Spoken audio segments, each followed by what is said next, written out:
What's up, everyone? Welcome to the video.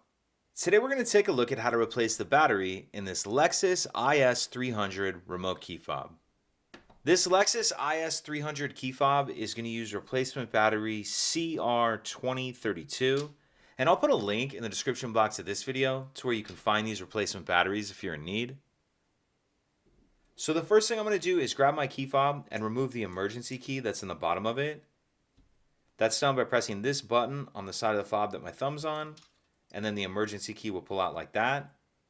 Now I'm going to hold the key fob with the buttons facing down, and taking a look at the bottom of it, we can see there's this notch right here that I'm touching with the end of the key.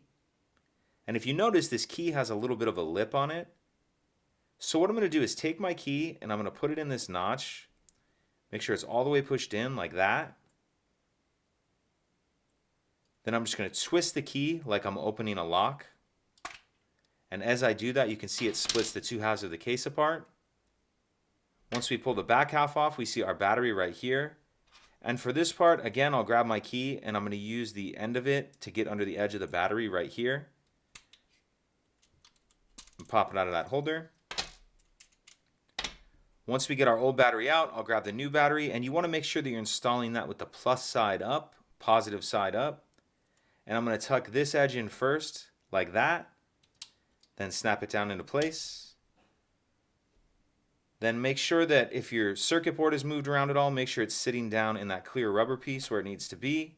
And then we can snap the two halves of the case back together. Slide our emergency key back in, and that's it. If you could take a second to like and subscribe, it helps us out, and I'd appreciate it. Thank you.